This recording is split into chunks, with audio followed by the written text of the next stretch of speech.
Welcome to the channel. This is Big Reptile Talk. Man, we got a legend in the game in the building. We got Deadly Tarantula Girl herself. How you doing today? I am absolutely amazing. How are you doing? Not bad, not bad. But the first thing I kind of wanted to dive into, talk to me about the name. How did the name come about? Deadly Tarantula Girl. All right. So, long story short, I've been working with reptiles and invertebrates since the early mid 90s. And when YouTube started getting really popular, it was interesting because, well, my husband and I are a little bit older than some other content creators. And so we were hearing from younger people around us, hey, how do you fix this? Look on YouTube. How do you do this? Look on YouTube. You want to learn a new song? You want to learn how to build a barn? Look on YouTube. So we're like, I guess everybody's getting on YouTube. So we started looking on there for animal content. And at that time, so we're talking about 2012. I think our first video that we put out was in 2012. There were a few reptile channels that were kind of getting off the ground, putting out pretty good information. However, there were only two popular tarantula channels, and neither of them were what I would consider to be educational.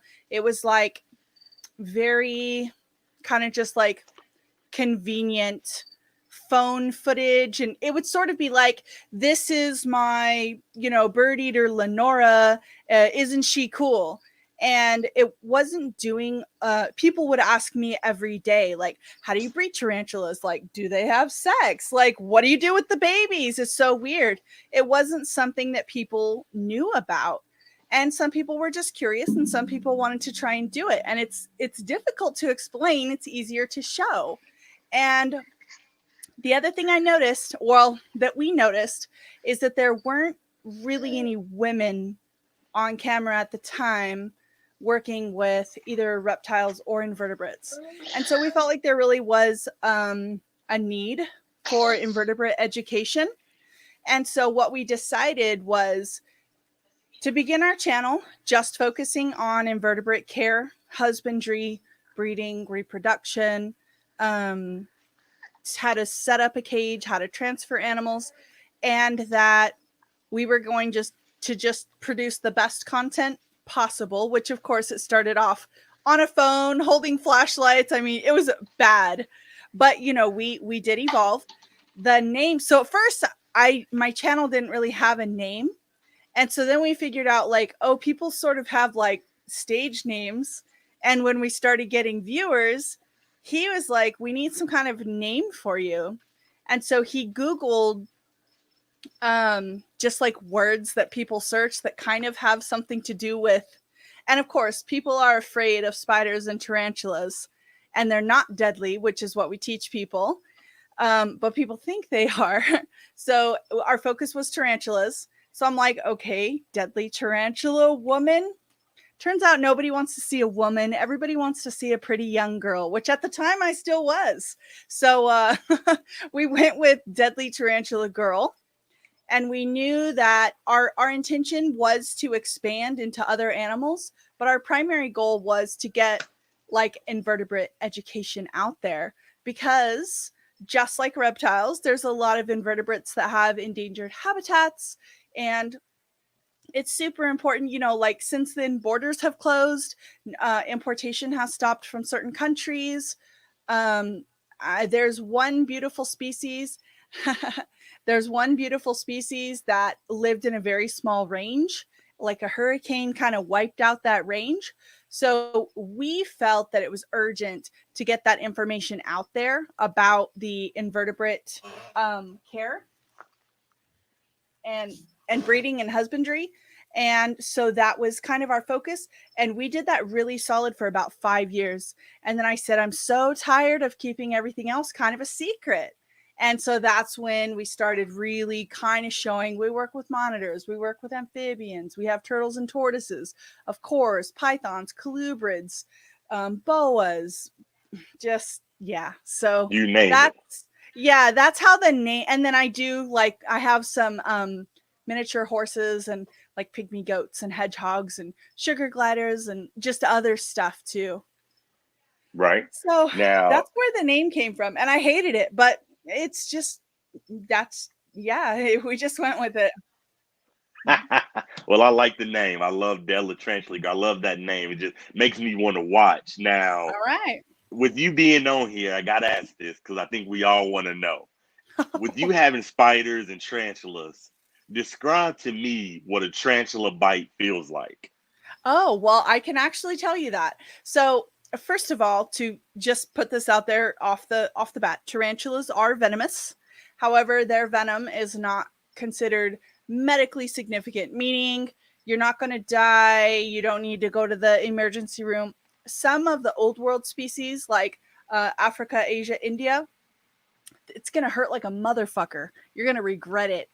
But basically, you know, if you've ever been stung by a bee or a scorpion, it hurts, it throbs, it might swell a little bit, but it's not going to put your life in danger. That's not to say that somebody can't potentially have an allergic reaction, just like somebody could become allergic to cotton or latex. It's possible. I've been bitten by one tarantula, and it was actually a very gentle species that I had chosen to free handle. I don't free handle all of my spiders. I actually do not free handle most of my spiders. I'm not a keeper that goes every day and plays with her tarantulas because for the most part they're solitary animals. They kind of just prefer to be left alone. That's not to say that they can't be touched, but I feel like if you want to breed and grow up your animals to the greatest potential, pretty much, you know, don't bother them too much. Anyway, I was doing a video on a beautiful species, Carabina versicolor, previously known as Avicularia versicolor, pink, purple, and green, tropical, like a fluffy, medium-sized species. They're arboreal, so they climb and jump. So I was holding this female, like a young adult. So she's, I don't know, she was, you know, about, I don't know, golf ball, no, bigger than that, baseball size, not quite that big. Anyway, so I was kind of doing like the slinky walk where she was like just kind of going from one hand to the other while everybody was setting up and getting the cameras out. Somebody dropped something and scared her, and she bit me. She actually, it seemed like she was going to fall off my finger and bit me. It was kind of like she was holding on, like she was using her fangs like a grappling hook, but it didn't hurt at all. I just had two little pricks of blood, and I don't know that it's been proven that tarantulas can give a dry bite, but I think either she just literally punctured me with her fangs holding on, or their venom has. I had no symptom whatsoever. I had no dizziness, no pain, no stinging, no swelling, nothing. So either their venom is so mild that it has no effect, or she didn't envenomate me. But tarantula bites can vary. One, I've avoided being, and some are much more like irritable and like likely to bite you if you mess around or try to hold them.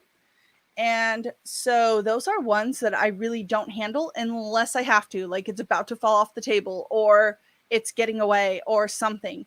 And even then, we have tools like we use fish nets to put over them, and then we'll use another fish net and slide it under because the animals don't want to be touched. And I don't love being bitten. I'm bitten quite a lot, pretty much every week by one thing or another.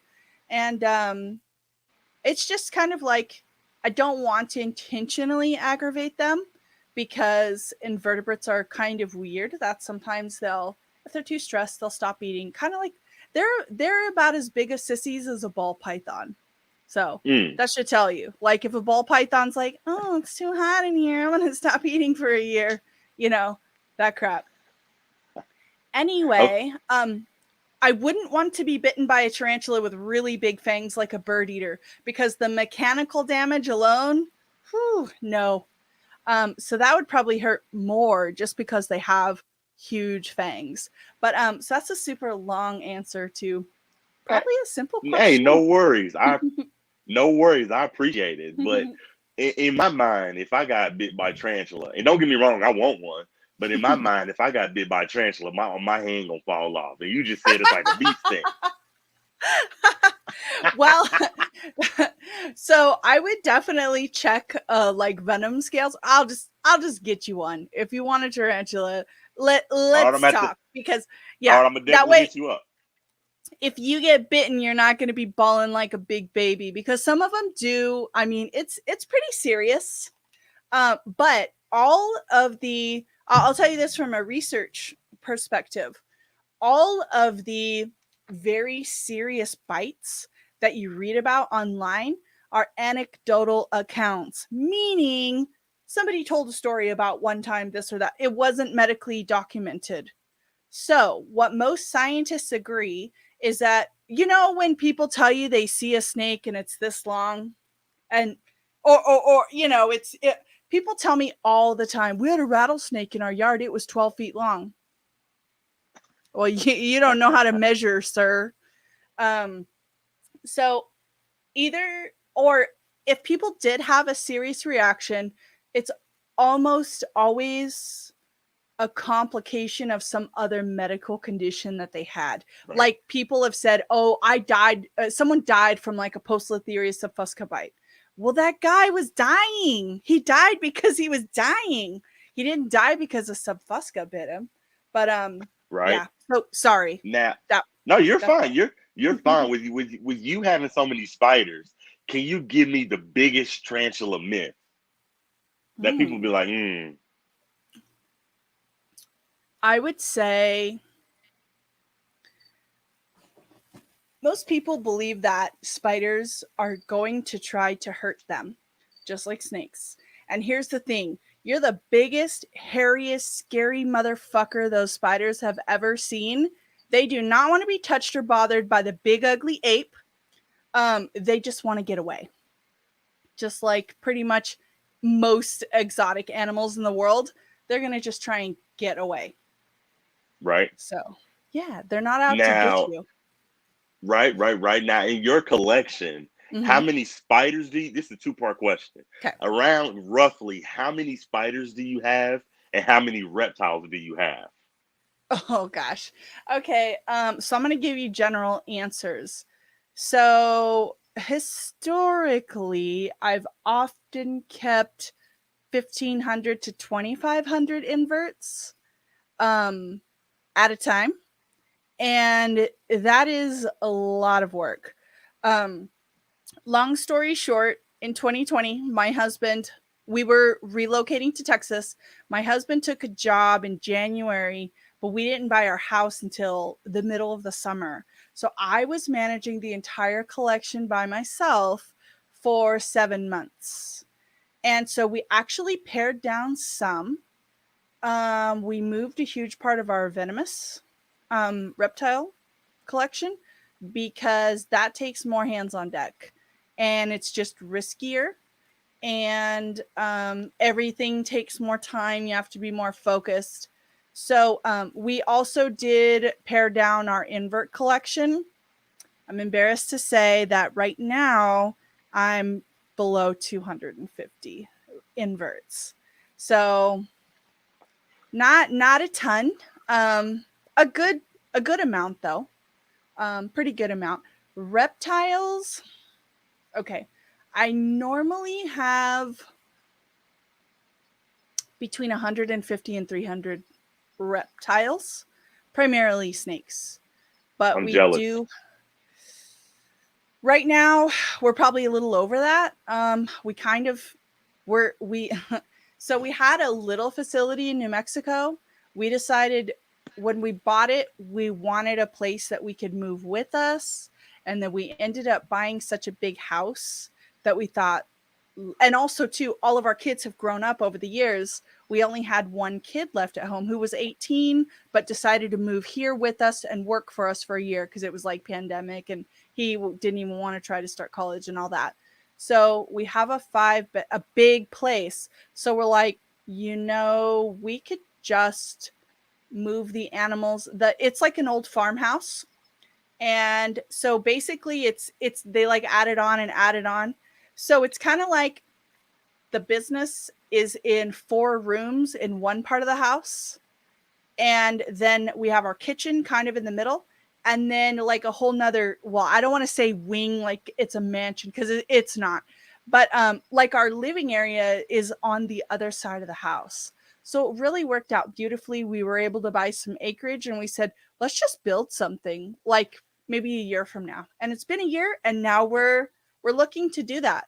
So we've been spreading out more and more, like, oh, let's buy this, let's buy that, oh, we've got to pair up this, oh, let's get a huge mata. Well, that was me. So we're kind of, I wouldn't say we're bursting at the seams, but now we're in West Texas. We have a large freedom breeder rack that's half full just with wild caught stuff that we've just caught this summer. Just going out So herping, bringing it to the house. yeah, good Oh, stuff. man, I'm jealous. I'm jealous. Whew. Come visit. I need to now. Now I gotta ask you this, and I'm gonna be disappointed if I'm wrong. But I'm gonna guess your favorite movie. Is it Spider-Man? No, but it is my husband's. That's funny. No, that is funny. No, Now, I like a beefy dude. Spider-Man, meh. you the Spider Woman. Your favorite movie got to be the Spider-Man. I'm disappointed. Well, If he's kind of a I like spider boy. I like a man's man, but that's just me. I don't know. now, and even it listen, I love snakes, right? And I got a whole bunch of snakes in my collection. And if anybody ever asks me what my favorite movie is on a plane, I mean, what my favorite movie is, I'm lying. I'm telling them a snake movie instantly. I'm telling them it's snakes on a plane, just because it got snakes in the title. I'm lying. Oh, that is funny. That is funny. Now, I do like the anaconda movies because anacondas are so badass. They're a beautiful snake. So that's like a cheesy reptile movie that I really like. And you know what too? Arachnophobia, probably. dude, I Do you seen that remember with the that big movie? ass spiders. I do remember that movie. Yes. Older with the big ass Yes. spiders jumping on the cars Mm-hmm. and grabbing people. Yep. You're Yeah. silly. You know, you know, believe it or not, I had Mega Conda on, and she does all the anacondas and Yeah, stuff. And she's amazing. I was like, your favorite movie, it got to be Anaconda. And she was like, hell no. I was like, nobody likes movies with the associated with the animals they got except me. Well, okay. So the first huge movie I saw with tarantulas, which like initially sparked my true fascination, was Raiders of the Lost Ark with Indiana Jones. Remember when he's in the temple and those were actually Becky Palma Smith Eye or Hamora. I was like, oh, I want to do that. I want tarantulas. He's like, trying to get him off. And I'm like, that seems fun. So yeah. And then when I was a kid, I moved to the Southwest and started seeing all kinds of amazing invertebrates and started like collecting them and keeping them. And I was like, yeah, because they're not very aggressive and they're beautiful and big and so good stuff. Right now, when you were a kid, better yet, let me ask this: when you got into the hobby, Uh-huh. what, and it probably was a spider, but I don't know, what was the first animal that just kicked it off for you? You was like, you know what, I love animals. This is what I want to do with my life. Definitely the big snakes were what drew me. I liked boas were the first bigger snakes I worked with hands on. And we had a big badass chick in the store. And I mean, she could just take down a rabbit like nothing. And I like that boas are live bearers. I didn't know before that snakes gave birth. Um, and so boas kind of got me in, including Brazilian rainbow boas. I didn't know that there were snakes that would sparkle like magical rainbows. That to me seemed impossible. Um, so younger, I lived in the hills in California, and there were snakes, but not really anything I was keeping. So I would just go out in the hills and I would see this or that, but it was pretty what people would think of like a brown snake or a green snake just slithering off. I didn't really get into the exotic trade until I was in my early 20s. And oh my gosh. So boas was what kind of got me in. And then I love retics and anacondas. The big snakes just get me, and big tortoises, like a big galop or a big aldabra. That's just wow. Oh, I like crocs a lot too. Um, Right. Big old fucking beastie croc.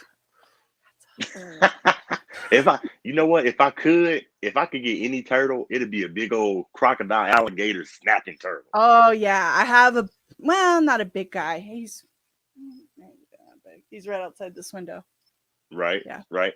he's Now, cool. right now in your collection, what's your favorite animal? One that you just got to see every day. You know Um, you love all your animals the same, but what's the one that just does it for you?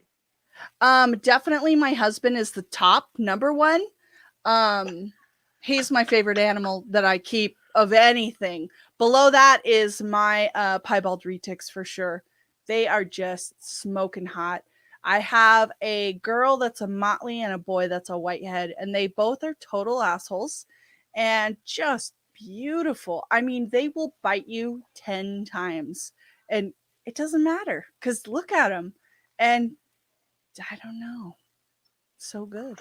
Right, right, right. Now, I kind of scoped your Instagram. I scoped your YouTube, man. You know, you one of my favorites in the game because you know you got so much knowledge.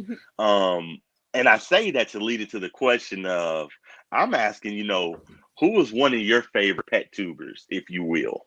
Oh gosh. And everybody, you know, is dope in the game. Not to say anybody's better than anybody, but who's one of your favorites that you know, you're like, I like to, you know. Hmm. Um, well, just because I'm kind of girl crushing, I'm gonna say Precious right now. Oh, Precious Um, Pythons? Okay. she just like wow, the girl power that she's exuding. She's just a boss bitch, and I know she's newer, and that's normally. I'm not gonna lie, that kind of turns me off. Normally, I'll be like, "Oh, let's wait and see if they're here in 2 years," you know. But I just love her energy. She's so knowledgeable. She's so amazing. I have beautiful, obviously. I mean, that helps. But I just have tons of respect for her.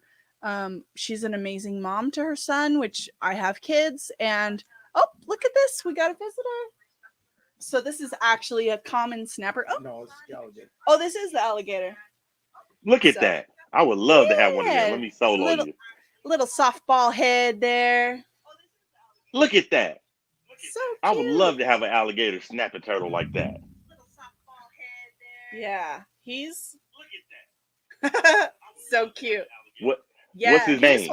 he just wants to bite your little nose off. Um, let's see. I think the kids did name him something. How about Derek? That's his official name.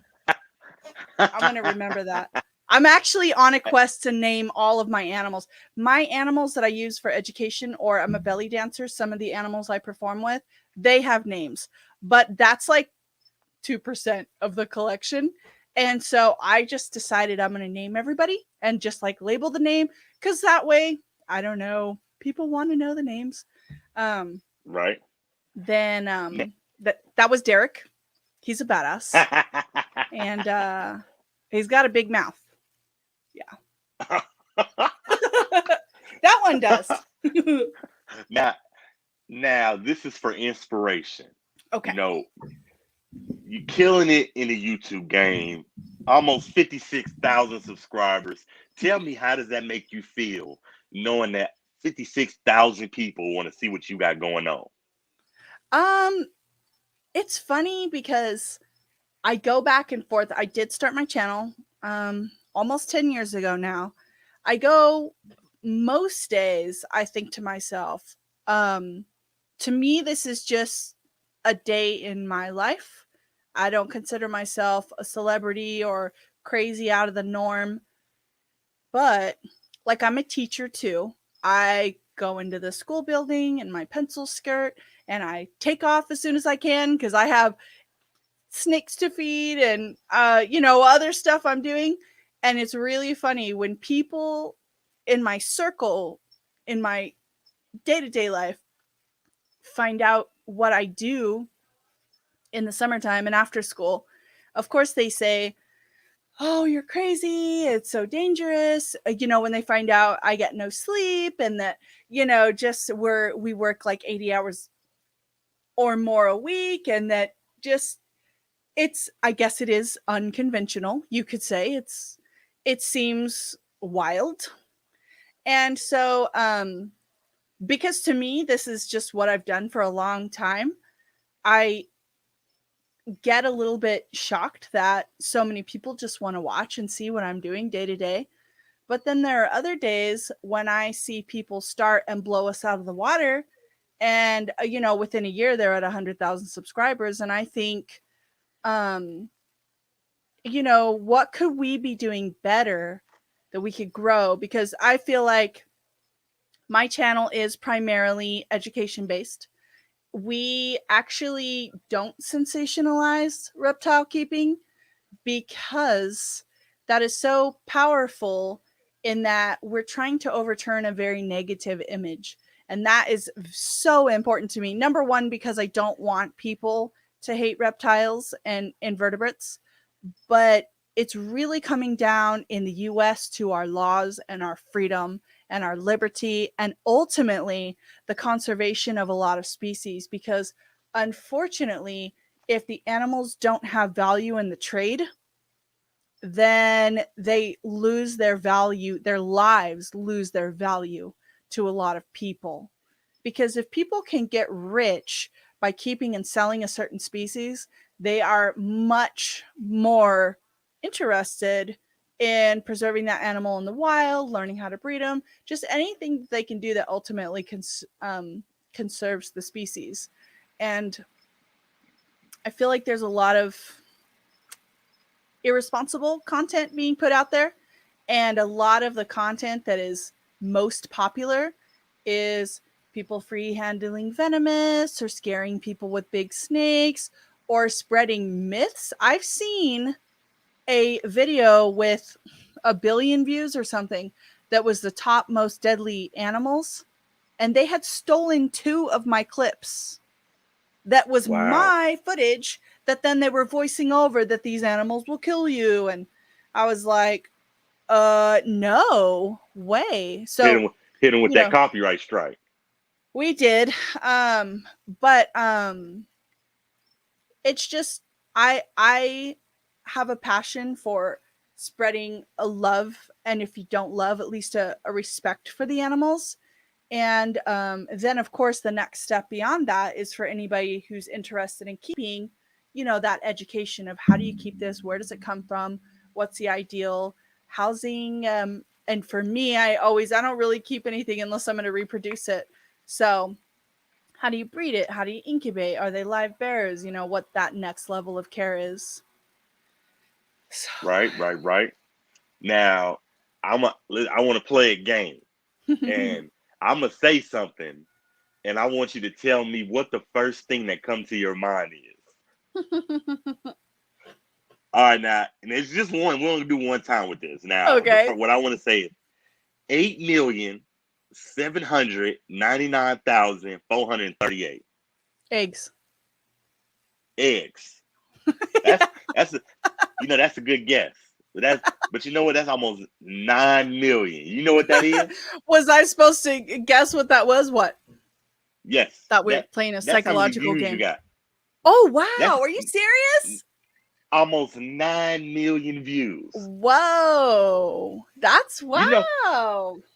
you know how wild that is in my mind. Like yesterday, I think I just crossed 100,000 views, and I was running around at work because to me that's an accomplishment for me. Oh, I'm yeah, like it that's the is. It is. that's the that's the size of a small city. But Oh, then yeah. when I looked at your views, I was like, she got me beat. Oh my gosh. Wow. That is. I thought you were trying to get into my inner psyche here. I'm always thinking about reproduction. So, that that's hard to imagine. That's it is. almost 9 million. That's a TV show. That's wild. You know that's crazy. Now, with you having that many views, I want you to, because I'm a small YouTuber. I'm trying to, and I ask everybody that I bring on, I bring on some amazing people in the hobby. You know, some real big people that's doing their thing in YouTube. And Mhm. I ask everybody this: can you give me some small YouTuber advice? And Yes. everybody that's watching. Okay. So consistency is key. I feel like that. Stay faithful to your craft. I recommend making yourself an upload schedule and sticking to it like glue. If your grandma dies, hopefully you have content uploaded ahead of time. And that's another thing. Batch film as much as you can and schedule that publish. That way it comes out just like clockwork, just like a television network, just like anything reliable. Because if you're consistent and people feel like they can count on you, your viewership will grow. Now, for me, I feel like that growth was very slowly. I mean, almost 10 years, I'm only at 50,000. I, other times that blows my mind. 9 million views? That's crazy. Um, so consistency is key. And so then kind of further than that, what I would say is for anybody that's in business for themselves, especially small business, where you're kind of like a one-man crew, is that you need to decide what your goals are, what your plan is, what your trajectory is. Like you need to have a 3-month goal, a 6-month goal, a 12-month, a 5-year goal, and then plot out the steps to, okay, so let's say you want to become, reach a certain number. Okay, well, what are 3 things you can do to implement that goal? And then check in with yourself. So you need to have meetings with yourself weekly or pretty frequently. I would say monthly is stretching it. And check on yourself and say, have I been uploading? How close am I to reaching my goals? I'm making no progress. Do I need to change something? And basically, if you really want to grow, treat it like a profession. And so be your best employee. That's what I would say. Because if you're doing it as a hobby just for fun, then that's awesome. And there's a lot more flexibility. But a lot of people write me or contact me and say, hey, can you give me a shout out? I really want my channel to grow.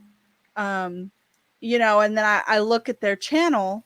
That's not to say I don't shout them out, but they've put out, so their channel is a month old and they put out 12 videos in 3 days and then they didn't upload again. And I'm like, okay, let's talk for just a second, shall we? Um, and I just, in my opinion, there really are no shortcuts. That's not to say that you can't go lucky and get viral. And to me, I don't understand the algorithms of how videos go viral, because I have seen my most popular video is not my best video by any means. And it's going around again. It's on some other platform or some other news thing right now that it's been going around, and people are tagging me in it on Facebook again. And it's some news company that put out one of my most popular videos. And it's so funny because it's an exec video and it's really awesome. But it was before we upgraded. We had switched to actually using a camera, but a few months after that, we actually upgraded to the cameras we're using now, which are Canon 70Ds. I think they're awesome. Thank you, Zilla.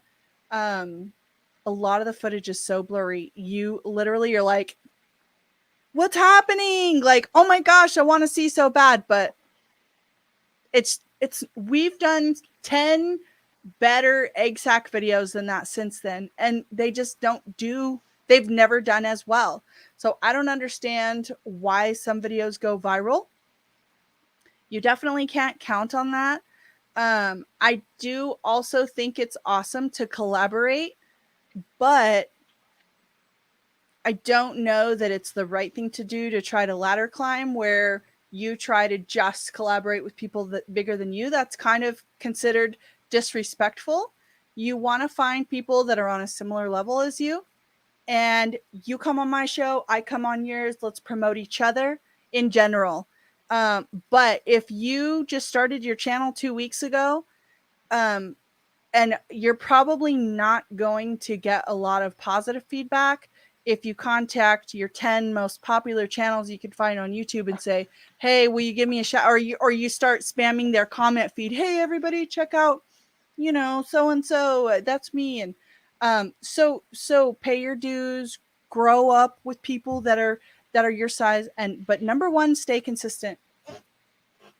I love that. I love that answer. I got to say that. That's my catchphrase. Everybody in the chat. I love that answer.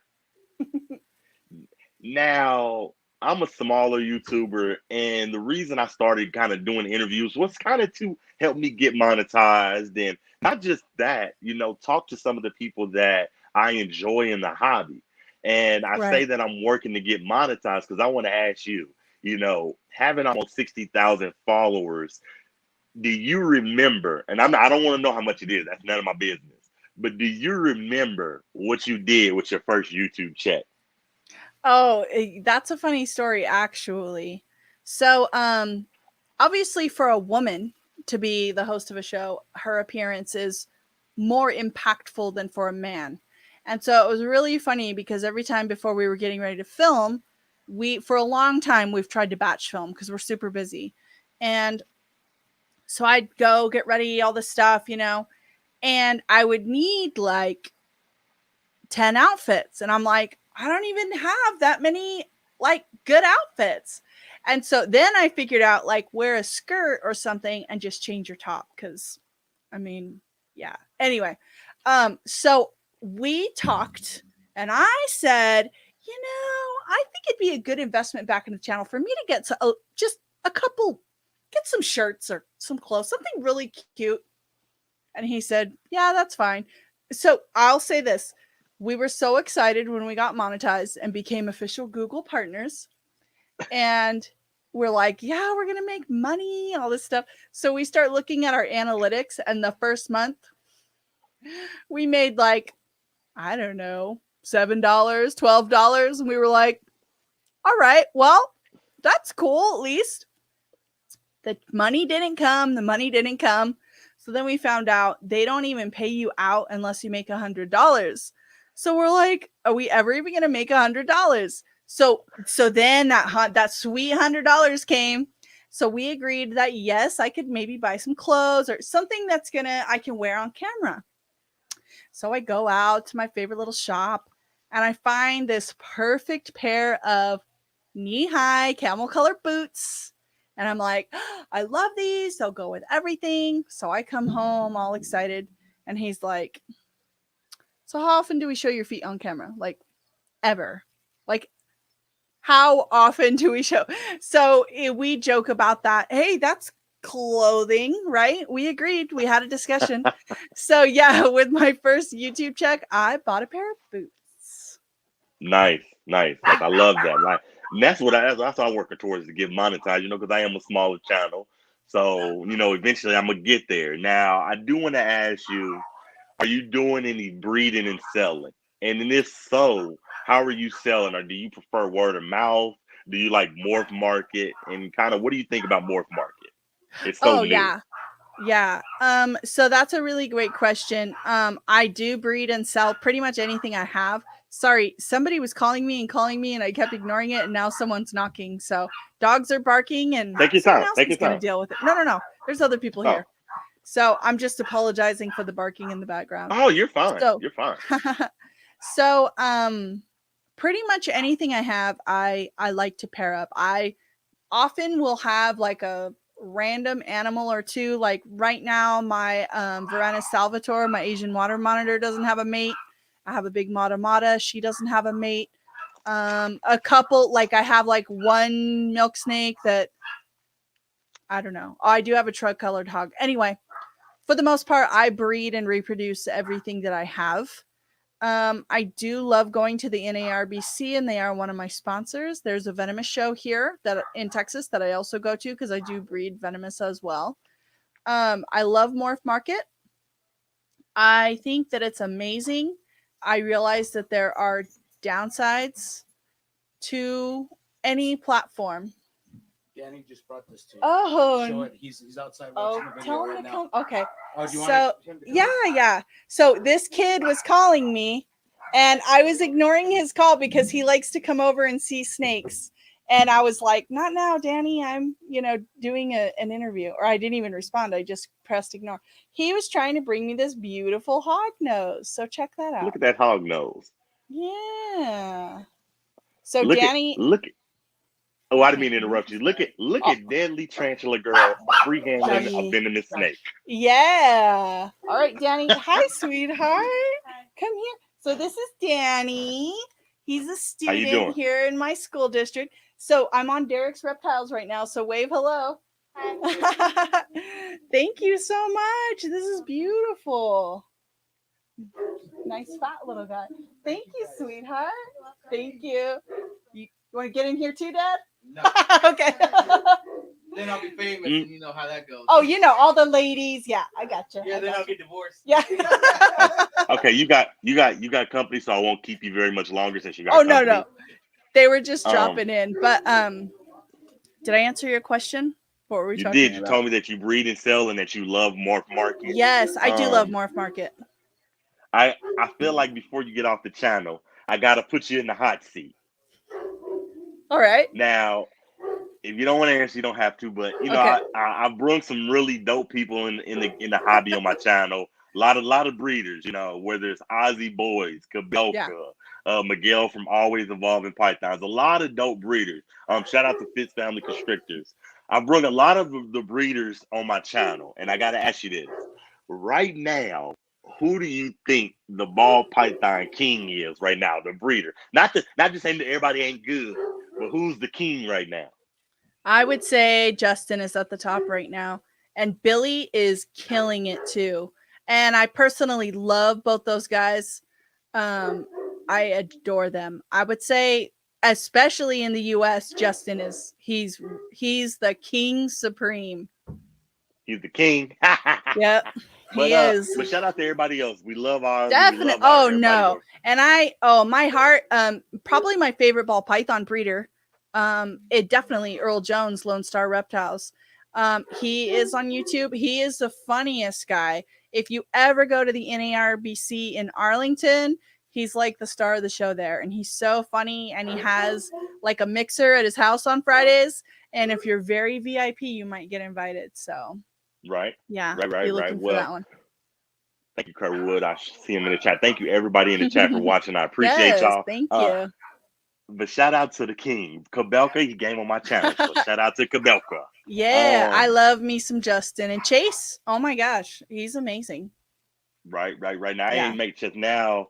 If I know you do herping, and I know you herp, where you live at, and I'm not saying money is the option, but if you had 50 million in the bank, you could go to Russia tomorrow.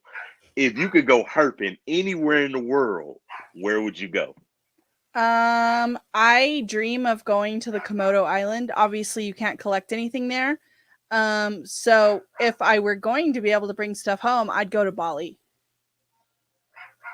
Bali? Yeah. Okay. Yeah. Okay. Hell yeah. I wish I can go to Bali too. Shit. Let's go together. Right now. Now I'm gonna give you another hot seat question. Okay. Okay, if there was no jobs in the world except 4, there's only 4 jobs, so you got to work. Okay. Where would you work and why? The first place is at Brian Barczyk's Reptarium. Second place is with Nerd and Kevin. Oh, okay. Third place is at Savannah with Gatorland. Okay. And the fourth place is with the homie Will Nace at his zoo. Where would you work and why? I would probably say at Gatorland because I love Crocs and Gators. I haven't had tons of them, but I really love them. One of the best gator farms. It's not a farm. I don't know what it is. It's like a zoo, I guess. In Texas is Croc Encounters with Chris Dieter. And there's another zoo opening, but it's not open yet, which will probably, I don't know if it'll be better. It will be. So I think it'd be super fun. And I love like the tropical environment of Florida. I can deal with humidity, and my hair is going to look crazy, and that's fine. I don't even care. But I enjoy water, and I think it would be really fun to work at Gatorland. Right now, I can't wait to go to Gatorland. I've actually talked to Savannah. She was like, "Come on, let's go." Yeah, well, I can't yeah, wait and to go. I'm girl jealous. power, you know. I mean, gotta shout out to my ladies.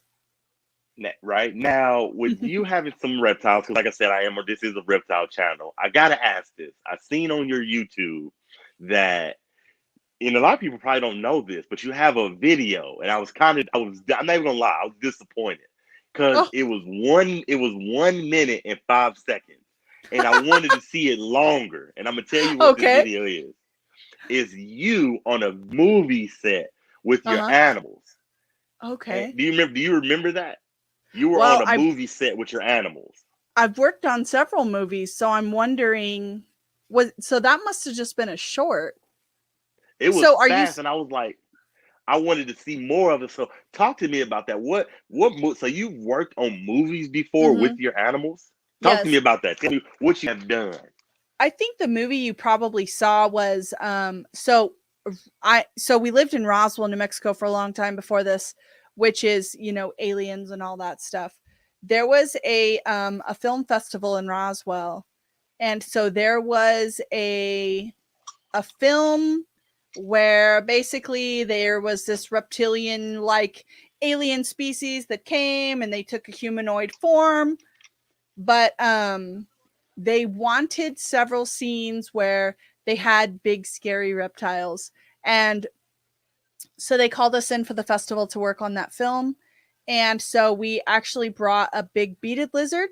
So there's like a jail scene where a guy's sitting in a cot and then he's talking, and then a beaded lizard walks across the frame afterwards. There's another scene where there's like a prison guard and he's like somewhat reptilian. And it was really funny because so in that scene, it called for him to have a long snake tail. And they're like, so can you like hold a snake up to him or something? And this was like a low budget. It was a small film festival. They're like, can you like hold a snake? I don't know, will like cut you out of the scene or something. So anyway, there was another character that had like a lab coat, like a mad scientist type. And so the one gentleman said, I'm not afraid of snakes. I'll be the one with the tail.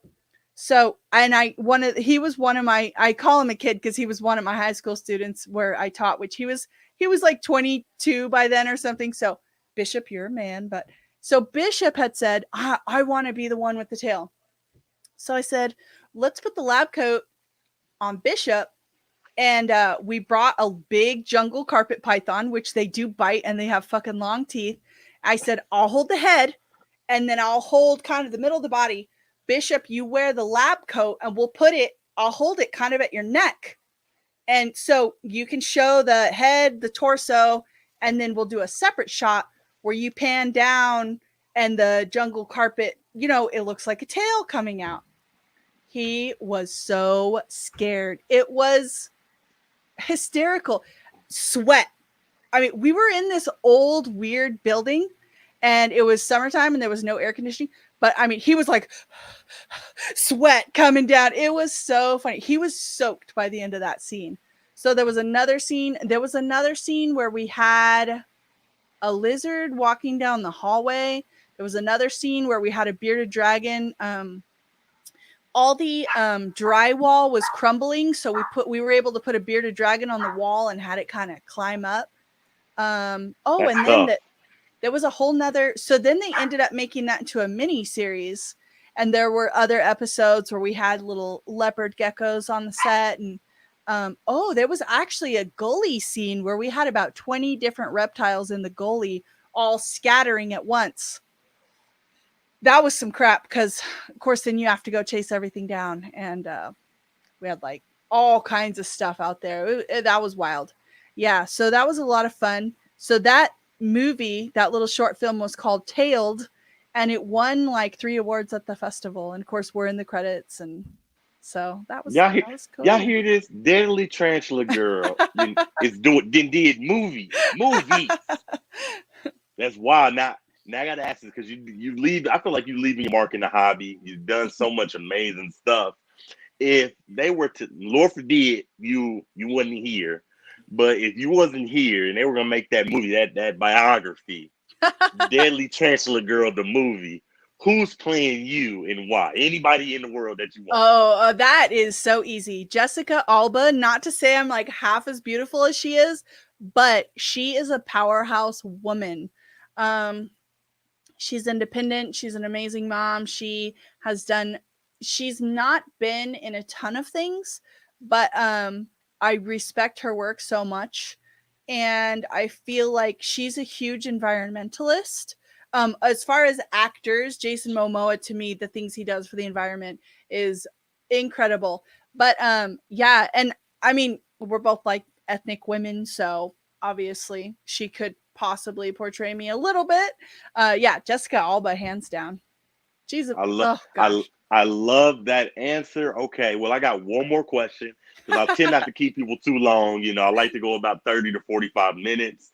Keep it short to where if I do want you to come back, you might think about it. Now, Awesome. the last question I want to ask, with you having so many animals, whether it's tarantulas, whether it's reptiles, and I'll tell you my family's reaction. I tell my mom, come over, spend the night. My mom's like, no. What's your family's reaction to you having so many animals there? Like, if you're like, let's do Thanksgiving at my house, is your mom, I mean, is your family like, hell no? Are they more welcoming? Like, hell yeah, let's go eat some turkey and see Deadly Tarantula Girl's animals.